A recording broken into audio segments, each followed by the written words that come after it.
basically most people find out from their ultrasonography, fatty liver is diagnosed.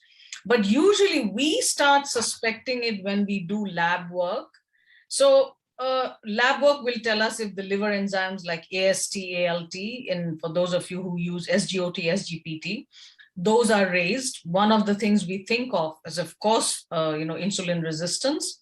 And routinely all our patients, Natasha, whether it's here, your patients in Calgary or my patients in India, everyone goes through an ultrasound of the abdomen because there's so much of valuable information available. And then, of course, there is a FIB4 index. I'm not going into that. That's very easy to calculate. It's an online calculator. Then there is a test called a fibroscan, which everyone doesn't need.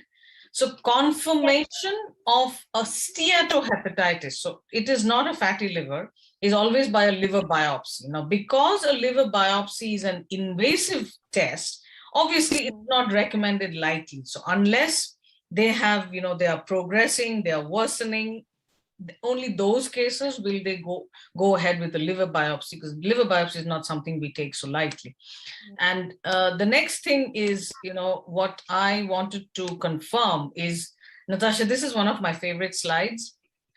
So when Dr. Iyer and I have been talking about insulin resistance, how will you know whether you have insulin resistance? Because no one whenever I talk to any patients, none of them are ever told you have insulin resistance.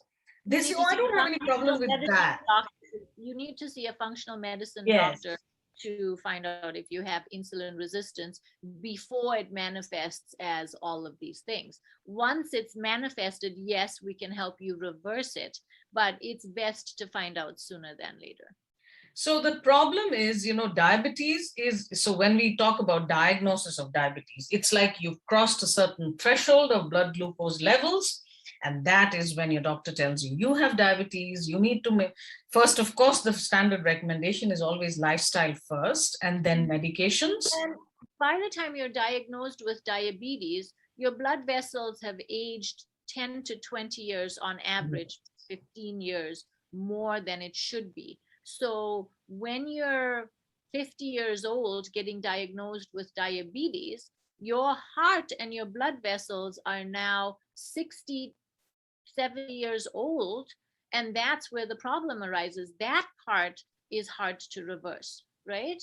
We can manage it, but we can't reverse it. So we want to find it earlier in the continuum before your dysglycemia and your glycation of proteins have started to impact your vessels, because those like this heart disease and the strokes and every other area I talked about, they're all blood vessel related.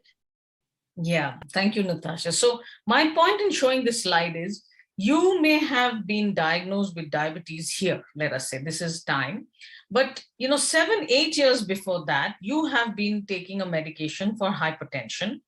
Hopefully you're checking your blood pressure regularly, or if you are a woman, you may have been diagnosed with pregnancy diabetes, or you may have had PCOS.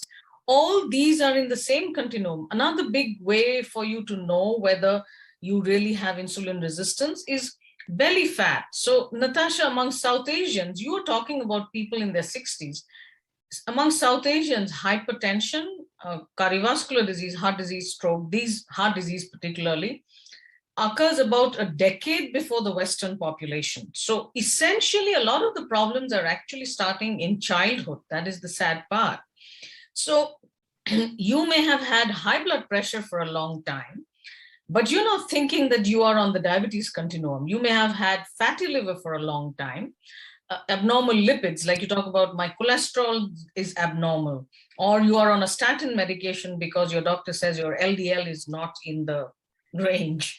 But very often, no one talks about the triglycerides, Natasha, and high triglycerides are a much more significant risk factor for heart disease, particularly in women. And statin medications are not going to take care of triglycerides.